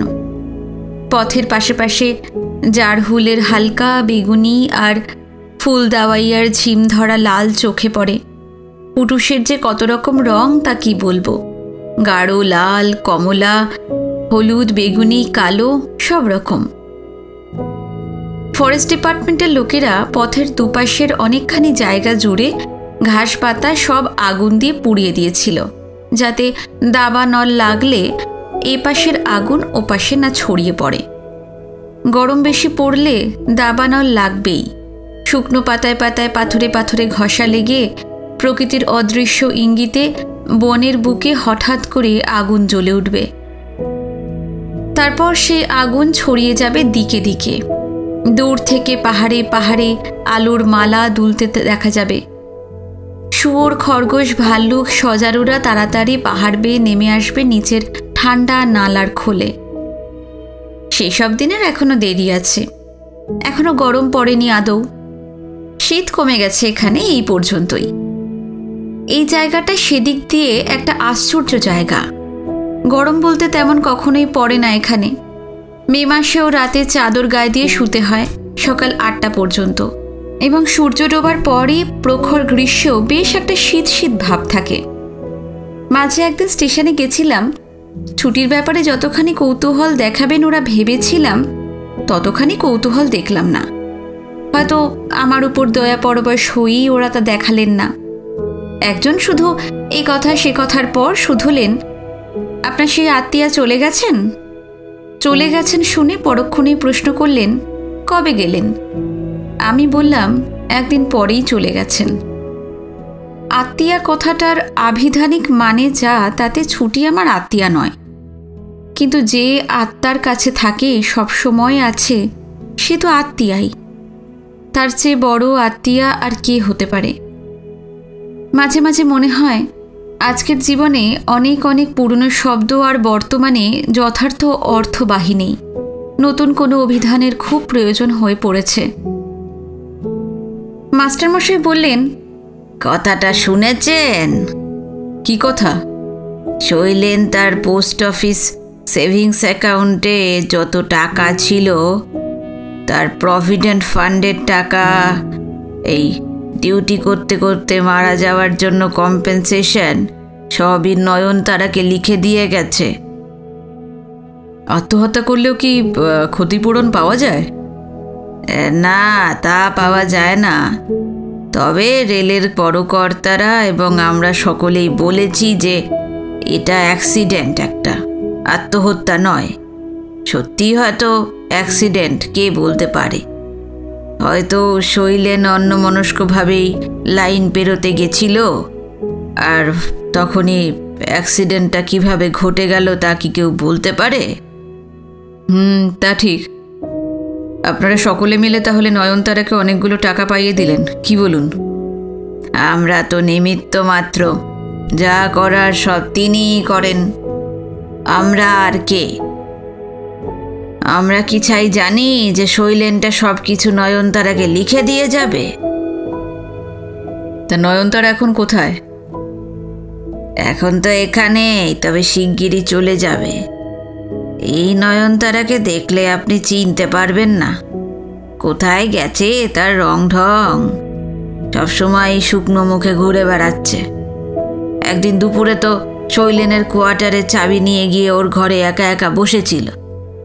ড্রয়ারে নাকি ওর একটা ছবি ছিল, সেই ছবি দেখে নাকি অনেক কান্নাকাটি করেছিল। কি জানি বাবা, জানি না বাপু, কিছু বুঝিও না। এতই যদি ঢং দেখাবি তো আগেও তো একটু দেখালে পারতিস। আমি চুপ করে থাকলাম। ভাবছিলাম হয়তো নয়নতারা তা দেখাতে পারত, কিন্তু আমরা কখন কি করি, কেন করি, তাকে আমরা জানি। জীবনের কোন ঘটনা কেমন করে কখন যে আমাদের মনের গোপন তারে কিভাবে নাড়া দিয়ে যায়, তা সব সময় আমরা নিজেরাই কি জানতে পারি? এই কথা সে কথার পর বেলা হতেই আমি স্টেশন থেকে উঠে চলে এসেছিলাম। আজকে সকাল থেকে আকাশ মেঘলা করে আছে, দুপুরের দিকে বৃষ্টি হতে পারে। এখানের লোকেরা বলেন যে গরম পড়লেই অথবা শীত যতখানি থাকার তার চেয়ে কমে গেলে এখানে বৃষ্টি হয় এবং তাপমাত্রা কমে যায়। বন্দোবস্তটা বেশ ভালো, একেবারে প্রকৃতির এয়ার কন্ডিশনিং প্ল্যান্ট বসানো আছে এখানে। গাছতলায় বসে চিঠি লিখছি, এমন সময় মালু একটা চিঠি নিয়ে এলো পোস্ট অফিস থেকে। চিঠিটা ছুটির, তবে এত ভারী চিঠি এর আগে ও কখনো লেখেনি আমাকে। আমি মনে মনে রোজই এই চিঠির প্রত্যাশা করছিলাম। ছুটি কি লিখবে আমি জানি না, তবে কিছু যে লিখবে তা জানতামই। এই চিঠিটা পাবার জন্য মন অত্যন্ত আকুল হয়েছিল। ভীত হয়ে যে ছিল না তাও বলবো না। আমি তাড়াতাড়ি চিঠিটা খুললাম। খুব বড় চিঠি, চিঠিটা খুলেই পড়তে লাগলাম। শুকুদা, এখানে ফিরেই আপনার চিঠি পেলাম। চিঠি পেয়ে বেশ যে চমকে গেছিলাম তা বলাই বাহুল্য। চমক অনেক কিছুতেই লাগে, তবে এই চিঠির চমক ম্যাকলাস্কিগঞ্জের আপনার সঙ্গে এক রাত ও একদিন কাটিয়ে আসার আনন্দ ঠিক পরই বড় ধাক্কা দিল। আপনি বোধহয় ঠিকই বলেছিলেন সেদিন সকালে। আমাদের প্রত্যেকের বুকের মধ্যেই বোধহয় একটি করে পুরো বাড়ি থাকে। যখন মনের মধ্যে হাওয়া ওঠে তখনই আমরা তার শীষ শুনতে পাই, তার আগে নয়। শুধু আপনার চিঠিটা হলেও না হয় হতো। আপনার চিঠি পেয়ে সব ভাবনা ভেবে শেষ করার আগেই রমাদির কাছ থেকেও একটা চিঠি পেলাম। দুটো চিঠির বক্তব্য পাশাপাশি রেখে খুব চমকে উঠলাম। আপনি যে এত ভালো অভিনেতা তা তো আমার জানা ছিল না। আমি এই একজন সামান্য সহায় সম্বলহীন অথচ সরল মেয়ে, জীবনের কোনো ব্যক্তিগত সম্পর্কের ক্ষেত্রেই অভিনয় করিনি কখনো কারোর সঙ্গে। যারা করে বলে বুঝতে পেরেছি তাদের মনে মনে ঘৃণা করে এসেছি। তাই আপনি একজন অভিনেতা জানলে, তা যত উঁচু দরেরই অভিনেতা হন না কেন, আপনার সঙ্গে আমার সম্পর্কটাকে এত দূর গড়াতে দিতাম না। আমার সবচেয়ে বড় দোষ হচ্ছে আমি যার সঙ্গে মিশি তার সঙ্গে আগল খুলে মিশি। যাকে ভালোবাসি তাকে কিছুমাত্র বাকি না রেখেই ভালোবাসি। কাউকে স্বীকার করতে আমার অনেক সময় লেগে যায়, কিন্তু কেউ স্বীকৃত হলে তাকে আর পর ভাবি না। তখন মনের মধ্যে ভালো লাগা, ভালোবাসা, বিশ্বাসের সমস্ত ফুলগুলির মতো পাপড়ি খুলে তার দিকে ধাবিত হই। এখন জানছি সেটা ভুল, সেটা মস্ত বড় ভুল। কখনো যে অন্য কাউকে নিজের মনের ঘর ছেড়ে তার মনের ঘরে গিয়ে কিছু পৌঁছে দিতে নেই উপযাজকের মতো, তা আজ আমার মতো করে আর কেউই জানে না। তেমন করে কিছু দিলে যে তা পায় সে বোধহয় সেই দানের মূল্য বোঝে না। জানি না উপমাটা ভালো হলো কিনা। আপনি লেখক মানুষ, হয়তো আমার উপমা দেখে হাসবেন, কিন্তু এখন আমার মনে হয় যে বুদ্ধিমান মানুষ মাত্রেরই উচিত তার নিজের মনের ঘরের মধ্যে বন্দী হয়ে থাকা। বড়জোর মনের বারান্দা অবধি আসা চলতে পারে। বারান্দায় দাঁড়িয়ে জীবনের মিশ্র অনুভূতিগুলো যাচাই করা চলতে পারে। বড়জোর অন্য কাউকে বারান্দা থেকে হাত বাড়িয়ে কিছু দেওয়া বা তার কাছ থেকে কিছু নেওয়া চলতে পারে, কিন্তু কখনোই বারান্দা থেকে নেমে নিজের মনের আব্রু, নিজের মনের আলপনার পরিধি ছেড়ে কিছু পাওয়ার বা দেওয়ার জন্য পথে বেরুতে নেই। মেয়েদের তো নয়ই। পথে বেরোনো মেয়েদের যত সহজে স্বার্থপর পুরুষ মানুষরা ছোট করতে পারে অবলীলায়, যত সহজে অপমান করতে পারে, তেমন অন্যদের পারে না কখনো। এতদিন পরে, এত কথার পরে, এতদিন, এত রাত, এত উদার, উন্মুক্ত, সহজিয়া, সাহসী, ভালোবাসার চোখ গেল অভিনয়ের পর আপনার এই দ্বিধা ও সংকোচময় চিঠি আপনার সম্বন্ধে আমার ধারণাটাকে অনেক বদলে দিয়েছে। রূঢ় কথা বলছি বলে কিছু মনে করবেন না। আপনাকে কখনো দূরের বলে জানিনি, জানতে চাইও নি, কিন্তু আজ আপনাকে দূরের না ভাবা মূর্খামি হবে। আমার মনে হয় আমরা নিজেরা যে কোনো মানুষই ঘরের আয়নার সামনে দাঁড়ালেই সম্পূর্ণ হই না। আমাদের নিজেদের প্রত্যেকের বেলায় আমরা কি তার প্রমাণ পাই অন্য 10 জন পুরুষ ও নারী আমাদের কি চোখে দেখে তার উপরে। 10 জন বলতে আমি সমাজকে বলছি না। 10 জন মানে চেনা পরিচিত ঘনিষ্ঠ গোষ্ঠীর কয়েকজন। তাদের চোখে, তাদের ভাবনায়, তাদের মূল্যায়নে আমরা কি এবং কতখানি তার উপর আমাদের সকলেরই সম্পূর্ণতা নির্ভর করে। আমি যদি কখনো আপনার পরিপূরক হয়ে থাকি, যদি কখনো আমাতে আপনি সম্পূর্ণতা বোধ করে থাকেন, তাহলে আপনি হয়তো ভুল করেছেন। এখন থেকে আপনি আমাকে আপনার আয়নার একটি চুর হওয়া টুকরো ছাড়া আর কিছুই মনে করবেন না। আর এও বলছি যে খালি পায়ে অনধ্যানে কখনো হাঁটবেন না, যেন পায়ে কাঁচ ফুটতে পারে। রমাদি লিখেছেন যে আমার হ্যাংলামি দেখে উনি বিস্মিত। আমার হ্যাংলামি ও সস্তা স্বভাবের জন্যই নাকি আপনার এই অধঃপতন। রমাদি যে আপনাকে এতখানি ভালোবাসেন এই কথাটা আমার জানা ছিল না। আপনিও যে রমাদিকে এতখানি ভালোবাসেন তাও আমার জানা ছিল না। আপনারা দুজনের কেউই বোধহয় এই কথাটা জানতেন না। লোকমুখে শুনেছি যে ভুলেও স্বামী স্ত্রীর ঝগড়াকে বিশ্বাস করতে নেই। এই মেঘ এই রোদ্দুর, পরে তারা আবার এক হয়ে যায়। যে মধ্যে থাকে সেই বেচারি তখন দুজনের চোখের বিষ হয়ে দাঁড়ায়। এখন মনে হচ্ছে যে কথাটা সত্যি। রমাদি আরও অনেক কিছু লিখেছেন, সেটা আমার উপর ব্যক্তিগত আক্রমণ, সেটা আমি গায়ে মাখিনি। অন্য যা কিছু লিখেছেন তাও গায়ে মাখতাম না যদি না আপনার চিঠি সুরে রমাদির সঙ্গে পুনর্মিলনের আভাস থাকত। রমাদিকে অনেক কথা লিখতে পারতাম, কিন্তু তার চিঠির জবাব আমি দেব না। আমি অনেক কিছু অবজ্ঞা করতে শিখেছি নিজের মনের শান্তি অক্ষুণ্ণ রাখার জন্য, তাই এই চিঠিকেও অবজ্ঞাই করব। তবে একটা কথা মনে হয় তার সম্বন্ধে, যে মহিলা তার স্বামীর সঙ্গে আমার অন্তরঙ্গতা দেখে এতখানি ক্রুদ্ধ ও কাণ্ডজ্ঞান রহিত হন, তার নিজের স্বামীকে চোখে চোখে রাখা তার উচিত ছিল। উচিত ছিল তার মনকে ধীরে ধীরে নিজের কাছ থেকে দূরে না সরিয়ে দেওয়া। বিবাহিত পুরুষদের দেখে আমার কেবলই মনে হয় তাদের স্ত্রীরা তাদের অনেক ব্যাপারেই ঠকান, বিশেষ করে সেক্সের ব্যাপারে। যত সেক্স স্টাভড পুরুষ মানুষ দেখি অন্য কোনো দেশে বোধহয় এত নেই। সেক্স ছাড়াও অন্য নানা ব্যাপারেও বিয়ের পর প্রতিটি মেয়েই বোধহয় মনে করেন যে আমার স্বামী আমাকে ছেড়ে যাবেন কোথায়, অথচ একবারও তাদের মনে হয় না যে জীবনের কোনো সম্পর্কই চিরদিনের নয়। সব সম্পর্কই বাঁচিয়ে রাখতে হলে ফুলের গাছের মতো তাতে জল দিতে হয়, যত্ন করতে হয়। স্বামীকে প্রতিনিয়ত নিজের মন ও শরীরের নতুনত্বে অবশ করে রাখতে হয়। এই কথাটা স্বামীদের বেলাতেও প্রযোজ্য।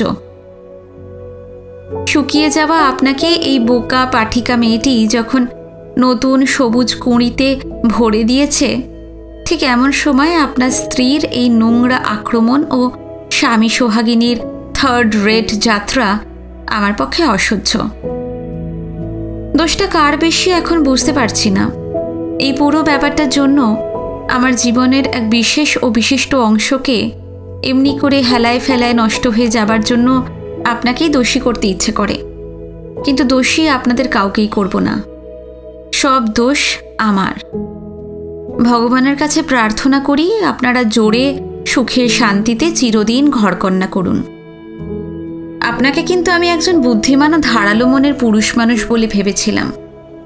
আমরা বোকাশোকা পাঠিকারা প্রিয় লেখকদের সম্বন্ধে ওরকমই ধারণা করে নিই। এখন বুঝতে পারছি আপনি রীতিমতো ভোঁতা। একটা কথা বলবো আপনাকে, কিছু মনে করবেন না। প্রেম টেম না আপনার মতো লোকের জন্য নয়। রাতে বেলডাঙার কুমড়োর মতো গোলগাল ফর্সা স্ত্রীকে জড়িয়ে ধরে শুয়ে থেকে পরদিন সকালে অন্য মেয়ের সঙ্গে প্রেম করা আপনাদের মানায় না। প্রেম মানেই গভীরতা, জ্বালা, যন্ত্রণা, আর প্রেম মানেই সাহস। প্রেম ব্যাপারটা, বিশেষ করে আমি প্রেম বলতে যা বুঝি তা আপনার জন্য নয়। আপনার প্র্যাকটিসও ছেড়ে দেওয়া উচিত, আর লেখাও ছেড়ে দিতে পারেন। আপনার বিশেষ কেউ হবার প্রয়োজন বা যোগ্যতা নেই। 10টা 5টা অফিস করুন, তারপর সাজগোজ করে স্ত্রীকে নিয়ে পার্টিতে বা ক্লাবে বা হোটেলে যান। সবাই যা করে তাই করুন, কারণ আপনি অন্য সবার থেকে আলাদা নন।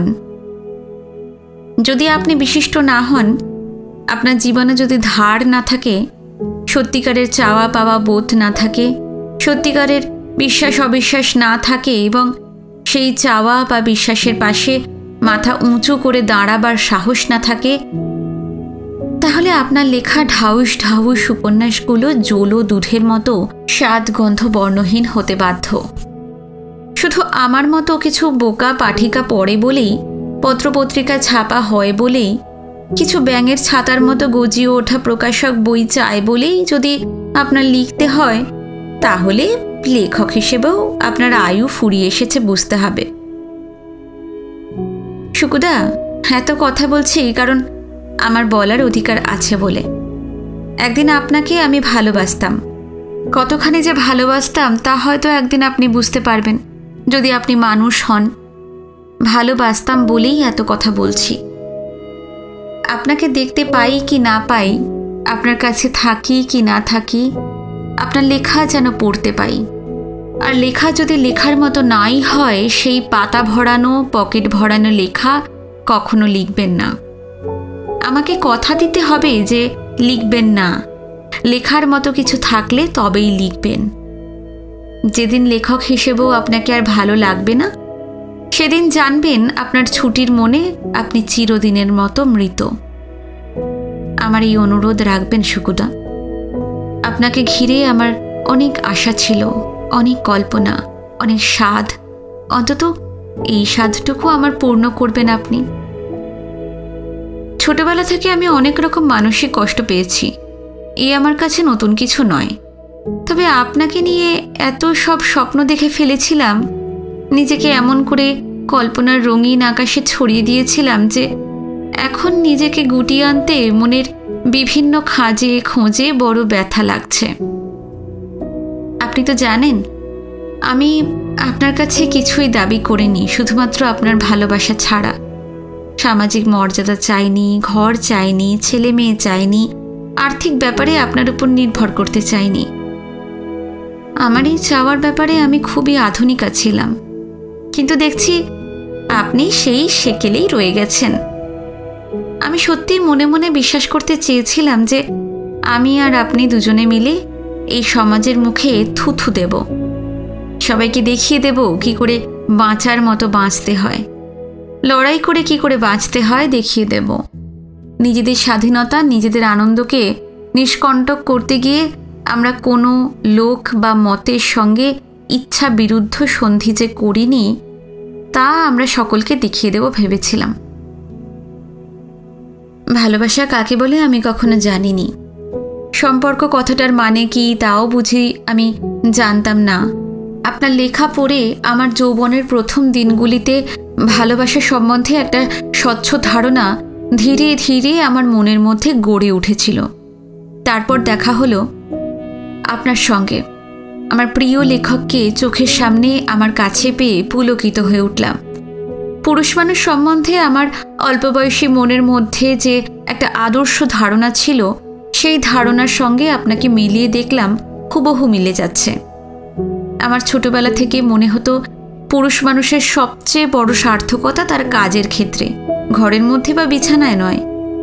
যে পুরুষ মানুষ দক্ষ, পরিশ্রমী, যে তার কাজের ক্ষেত্রে সম্মান পেয়েছে, সে তার জীবনের সবচেয়ে বড় পরীক্ষায় কৃতকার্য হয়েছে। যে পুরুষ মানুষ তার কাজের চেয়ে তার প্রেমিকাকে বা স্ত্রীকে বেশি ভালোবাসে, সে যথার্থ পুরুষ কিনা সে বিষয়ে আমার বরাবরই সন্দেহ ছিল। কাজের ক্ষেত্রের পরেই তার ব্যক্তিগত জীবন, সে জীবনে প্রেম তার সবচেয়ে বড় উপাদান। যে পুরুষের জীবনে কোনো মেয়ের সত্যিকারের ভালোবাসা নেই, সে স্ত্রী হোক বা প্রেমিকারই হোক, সে যতই দক্ষ হোক না কেন, সে একদিন না একদিন হেরে যেতে বাধ্য। আমি অনেককে দেখে বুঝতে পারতাম যে আপনারা পুরুষেরা মোটর গাড়ির ব্যাটারির মতো। আমরা আপনাদের প্রতিদিন পুনরুজ্জীবিত করি, যাতে পরদিন আপনারা আবার নতুন উদ্যমে, উৎসাহে ও উদ্দীপনায় কর্মক্ষেত্রে জয়মাল্য পান। আপনাকে দেখে আমার কষ্ট হতো, কান্না পেত। চোখের সামনে দেখতে পেতাম একটা খুব বেশি ভোল্টের ব্যাটারি একেবারে ফুরিয়ে গেছে বা ফুরিয়ে যাচ্ছে, যাকে পুনরুজ্জীবিত করার কেউই নেই। আমি জানি না আপনি আমার এই কথা মানবেন কিনা। এতক্ষণ শুধু আপনার কথাই বললাম, এবার আমার কথা বলি। এই কথা সত্যি যে আপনার উপর আমি ভীষণভাবে নির্ভর করেছিলাম। স্বর্ণলতার মতো আপনাকে আঁকড়েছিলাম মনে মনে আমার সব নরম কল্পনায়। কিন্তু যা হবার তা হয়েছে। আমার জন্য আপনি ভাববেন না। কখনো কারোর দয়া আমি চাইনি, করুণা চাইনি কারো। যা নিজের অধিকারে অর্জন না করা যায় এই জীবনে, যা শুধু দয়া বা করুণা বা ভিক্ষা বা ছল বা চাতুরির ধন, তা কখনো থাকে না। তা পেলেও তাকে ধরে রাখা যায় না। তাই আপনার কাছ থেকে কোনো রকম দয়া বা করুণা আমি চাই না। মাঝে মাঝে মনে হয় আপনার হেমিংওয়ে বা আন্তোনিওনি বা আপনার অন্যান্য আত্মহত্যার উকিলরা বোধহয় তাদের সওয়ালে নির্ভুল। মনে হয় সত্যিই তো জীবন যদি ভগবানের দান হয় তবে তার নিজের ইচ্ছা মতো শেষ করার অধিকারটুকুও কেন ভগবানের দান বলে স্বীকৃত হবে না? আপনার কাছ থেকে আসার পর লাইব্রেরি থেকে এনে এনে এক এক করে রবীন্দ্রনাথের সব লেখা পড়তে আরম্ভ করেছি। কালকেই হঠাৎ দেখা বলে একটা কবিতা পড়ছিলাম। পুরনো প্রেমিক প্রেমিকার দেখা হয়ে গেছে রেলগাড়ির কামরায়। হঠাৎ প্রেমিকা তার শ্বশুরবাড়ির আত্মীয় স্বজনের সঙ্গে উল্টো দিকের বার্থে বসে। কথা হলো না, কোনো কিছু বলা হলো না একে অন্যকে। গাড়ি থেকে নামবার আগে মেয়েটি তার প্রেমিকের কাছে উঠে এসে ফিস ফিস করে শুধল, আমার গেছে যে দিন একেবারেই কি গেছে, কিছুই কি নেই বাকি। ছেলেটি বলল, রাতে সব তারাই আছে দিনের আলোর গভীরে। বলেই ভাবল, কি জানি, বানিয়ে বলল না তো। সুকুদা, কবিতাটা খুব ভালো, কিন্তু জীবনে কি তা হয়? রাতের কোনো তারাই কি দিনের আলোর গভীরে থাকে? থাকেও যদি, তাহলে আমার লাভ কি? যদি নাই দেখতে পেলাম, নাই চিনতে পেলাম, তাহলে থাকলো কি না থাকলো আমার কি আসে যায়? অনেক টুকরো টুকরো কথা, অনেক স্মৃতি মনে পড়ে যেদিন আপনার সঙ্গে প্রথম আলাপ হয়েছিল সেদিনের কথা। আর সবচেয়ে বেশি করে মনে পড়ে সেই রবিবারের কথা যেদিন আপনার সঙ্গে ম্যাকলাস্কিগঞ্জে সেই পোড়ো বাড়িটা দেখতে গেছিলাম। হয়তো এইসব কথা, এইসব হাসির টুকরো, আপনার আমার দিকে সেই আশ্চর্য চোখে চেয়ে থাকা, এই সবই মনে পড়বে বারবার যতদিন বাঁচব। আপনি আমাকে যত তাড়াতাড়ি ভুলে যাবেন ততই আপনার পক্ষে মঙ্গল। আশা করব আপনি সুখী হবেন নতুন করে রমাদিকে নিয়ে। আপনারা দুজনেই নিশ্চিন্ত থাকতে পারেন যে ছুটি আর কখনো আপনাদের সুখ ও শান্তি বিঘ্নিত করবে না। ইতি, আপনার ছুটি। ছুটির চিঠি পড়া শেষ করে বসে বসে ভাবছিলাম, গত কয়েক মাসে আমার মরুভূমির মতো জীবন বেশ একটা আশ্চর্য নিটোল ওয়েসিসের মতো পরিণতির দিকে এগিয়ে যাচ্ছিল। মনের মধ্যে অনেক রুক্ষ অশ্বারোহী বেদুইন ডাকাতদের সঙ্গে যুদ্ধ করে বুক ফাটা তৃষ্ণায় অনেক হেঁটে, অনেক হামাগুড়ি দিয়ে অবশেষে তৃষ্ণার জলের দেখা পেয়েছিলাম। ভেবেছিলাম এবারে শুধুই খেজুর পাতার ঝিরঝিরে হাওয়া, নীল জলে ছোট ছোট সুখের ঢেউ আর ঠান্ডা ছায়ায় ভরা শান্তি, সুনিবিড় শান্তি। অথচ আমার ওয়েসিসের কাছাকাছি পৌঁছেও আবার কোন মরিচিকা আমাকে ভুল পথে টেনে নিয়ে গেল। রমা যখন ভালো হয়, যখন ও হয় ও হতে চায়, তখন ওর মতো ভালো কেউই নয়। কিন্তু ও কখন ভালো হবে তা সম্পূর্ণ ওর মর্জির ওপর নির্ভর করে। বাৎসরিক হিসেব করলে দেখা যাবে 12 মাসের বছরে ও হয়তো সারা বছরের মধ্যে 1 মাস ওর ভালো মুডে থাকে, বাকি 11 মাসে মুড অফ। তাই যতবারই ওর ক্ষণিক ভালোতে চমৎকৃত হয়ে ওকে আমি মনে মনে অবলম্বন করতে আরম্ভ করি, ও পরক্ষণেই আবার ওর খারাপত্বে ফিরে আসে। এর আগেও বহুবার আমি ওকে ক্ষমা করেছি, নিজেকে বুঝিয়েছি যে ও খেয়ালি, সবাই একরকম হয় না, এবং এভাবে নিজেকে অনেক নিচু করে, অনেক হার ও ত্যাগ স্বীকার করে ঘরের শান্তি অক্ষুণ্ণ রাখার চেষ্টা করেছি বহুবার, কিন্তু কখনো সেই শান্তি দীর্ঘস্থায়ী হয়নি। আমার নিজেকে মারতে ইচ্ছা করছিল। ভাবছিলাম কেন ছুটিকে ওই চিঠিটা লিখতে গেলাম। বেচারি কি ভাবলো আমাকে, ভাবলো আমি বুঝি ওর সঙ্গে নেহাত একটু ভালোবাসা খেললাম, অন্য অনেক সস্তা পুরুষের মতো। অথচ আমি মনে মনে জানি যে রমা আমার সঙ্গে সন্ধি করে গেল, সেই রমাই বিনা প্ররোচনায় কালই হয়তো যুদ্ধের আঁধি ওড়াবে, আমাকে অন্ধ করে দেবে আবার। ছুটির হাত ধরে জঙ্গলের পথে হেঁটে আমি নতুন করে জীবনের মানে, বেঁচে থাকার মানে, সুখের মানে আবিষ্কার করার চেষ্টায় ঘুরছিলাম। এমন সময় রমা এসে সব গোলমাল করে দিল। বারে বারে বুঝতে পারি আমার মন বড় নরম। এই মন শক্ত করে কোনো কিছু কখনোই আঁকড়ে ধরতে শেখেনি। যা কিছু ধরেছে আলতো করে দ্বিধাগ্রস্ততায়। তাই অন্যমনস্ক হলেই, অসাবধানী হলেই হাতের মুঠি বারে বারে আলগা হয়ে গেছে, যা মুঠি ভরেছিল তা খোয়া গেছে। তেমন করে ঘৃণা ভরে এই মন কিছুই ছুঁড়ে ফেলতেও শেখেনি। দোষ হয়তো রমারও নয়, ছুটিরও নয়, দোষ হয়তো আমার নিজের। জীবনে সত্যি করে কি চেয়েছি তাই বোধহয় আমি এখনো বুঝে উঠতে পারিনি। সুখের ও দুঃখের সমস্ত সংজ্ঞাগুলো কেমন ধোঁয়া ধোঁয়া হয়ে আছে এখনো, ধোঁয়া হয়ে মনের দিগন্ত রেখার উপর ভারী হয়ে আছে। আশ্চর্য, এত বছরেও কি চেয়েছি আর কি চাইনি তা তেমন করে বুঝে উঠতে পারলাম না। তবে আর কবে বুঝব? মিস্টার বয়েলসের মতো আমরা সবাই কি যমদূতের সঙ্গে দাবা খেলার দিনই হঠাৎ করে জানতে পারবো যে এই দারুণ জীবনটা একেবারেই নষ্ট করে গেলাম? যাকে পাবার তাকে তেমন করে পেলাম না, যা চাইবার তা তেমন করে চাইলাম না। যদি তাই হবে তাহলে এই উদ্দেশ্যহীন এলোমেলো প্রশ্বাস নেওয়া ও নিঃশ্বাস ফেলার মানে কি? কাজ করার মানে কি? এই জীবনকে প্রলম্বিত করার জন্য খাওয়া দাওয়ার প্রয়োজন কি? জীবন সম্বন্ধে এত হই হট্টগোলের দরকার কি? ভাবছিলাম, আমার মনে এই মুহূর্তে যে ভাবনা ঝড় তুলেছে সেই ভাবনা কি সকলের মনেই ঝড় তোলে, নাকি আমি অন্যরকম, আমি একাই ব্যতিক্রম? পেঁপে গাছে একটা দাঁড় কাক বসে লাল টাগড়া দেখিয়ে হাঁ করে খা খা খা খা করছিল।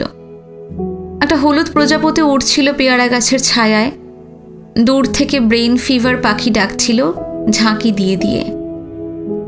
সেই মুহূর্তে সেই অবশ মনে ও বিবশ শরীরে বসে হঠাৎ ছুটির জন্য ছুটির কথা মনে পড়ে আমার সমস্ত ভিতরটা হু হু করে উঠল গরমের দুপুরের হাওয়ার মতো। আমার কেঁদে কেঁদে বলতে ইচ্ছা করলো, ছুটি ও ছুটি, আমি তোমাকে ভালোবাসি ছুটি, তোমাকে আমি ভীষণ ভালোবাসি। বলতে ইচ্ছা করলো, আমি বড় নরম ছুটি, তুমি আমাকে জোর দাও, আমাকে হাত ধরে তুমি আমার সুখের শীততাপ নিয়ন্ত্রিত ঘরে নিয়ে চলো। সেই ঘরে আমি চিরদিন নিজেকে বন্দি করে রাখব তোমার মুখোমুখি। তুমি এমন কিছু করো যাতে তোমাকে আর কখনো না হারাতে হয়। আমি তোমার উপর সব ব্যাপারে নির্ভর করব, আমার সুখ, আমার সম্পদ, আমার শান্তি, সব কিছুর ব্যাপারে। শুধু আমাকে তুমি এমন করে ত্যাগ করো না ছুটি। আমার জীবনে তুমি ভগবানের আশীর্বাদী ফুলের মতো এসেছিলে, তুমি সেই আশীর্বাদ হয়ে চিরদিন আমার কাছে থেকো। আমাকে ভুল বুঝো না, আমাকে ছেড়ে যেও না ছুটি। তুমি ছাড়া আমার কেউ নেই। তোমার উপর আমি কতখানি নির্ভর করে আছি তুমি জানো না। তুমি জানো না তোমার উপর আমার বাঁচা মরা নির্ভর করছে। আমি কিচ্ছু কখনো কেড়ে নিতে শিখিনি ছুটি, কাউকে আঘাত দিয়ে নিজের সুখ ছিনিয়ে নিতে শিখিনি। তুমি আমাকে ভুল বুঝো না। তুমি আমার সমস্ত দোষ সত্ত্বেও আমাকে এমন করে অভিমানে ত্যাগ করো না ছুটি। আমি তোমার কাছে আমার জীবন ভিক্ষা চাইছি। আজকে এই মুহূর্তে তুমি আমার জীবনে না থাকলে আমার জীবনের কোনো মানে নেই। আমার কর্মক্ষেত্রে সার্থক হবার কোনো তাগিদ নেই, কিছুই করার মতো উৎসাহ আর আমার অবশিষ্ট থাকবে না ছুটি, তুমি যদি না থাকো। আমি আমার একার জন্য কখনো নিজেকে ভালো করতে বা সফল করতে চাইনি। কোনো পুরুষই হয়তো তা চায় না, কারণ কোনো পুরুষেরই তার নিজের জন্য তেমন কিছুরই প্রয়োজন নেই। সহজেই সে নিজেকে খাইয়ে পরিয়ে রাখতে পারে। আমরা যা কিছু করি, যা কিছু করতে চাই তা অন্যের জন্য, ভালোবাসার জনের জন্য, ভালোবাসার সন্তানের জন্য। তুমি যদি আমাকে এমন করে এই অবস্থায় বিসর্জন দাও তাহলে আমার চলা থেমে যাবে, কারণ আমার নিজের কোনো গন্তব্য নেই। তোমার কাছে আমি নতজানু হয়ে ভিক্ষা চাইছি ছুটি, একটু উষ্ণতা ভিক্ষা চাইছি। আমার শরীর, আমার মন, আমার সমস্ত সত্তা বড়ই শীতার্ত। আমি সবসময়, বহুদিন, সমস্ত সময় আমার ভিতরে একটা টোকা খাওয়া টাকা কেন্নর মতো কুঁকড়ে আছি। আমাকে তুমি তোমার সুন্দর সহজ ভালোবাসার উষ্ণতার আঙুলে আমার এই শীতার্ত কুঠুরি থেকে মুক্ত করো। আমাকে উদার উষ্ণতার রোদে তোমার হাত ধরে তোমার যেখানে খুশি সেখানে নিয়ে চলো। আমি কোনো প্রশ্ন করব না, কোনো রকম জেরা করব না তোমাকে। তুমি আমাকে এই শীতের দিন থেকে বাঁচাও। আমার লক্ষ্মী সোনা, আমার জন্ম জন্মের ছুটি, তুমি আমাকে এমন করে মৃত্যুর দিকে ঠেলে দিও না অবহেলায়। তোমার কাছে আমি আমার প্রাণ ভিক্ষা চাইছি, ভিক্ষা চাইছি আমার জীবন।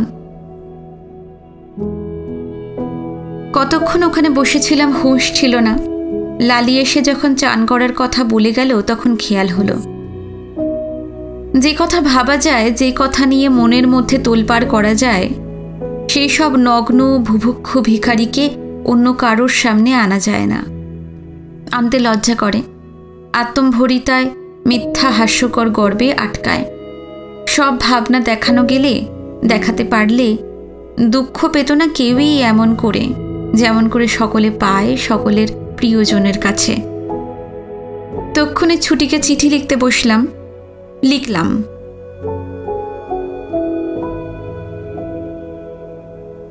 আজকের পর্ব এখানে শেষ করছি।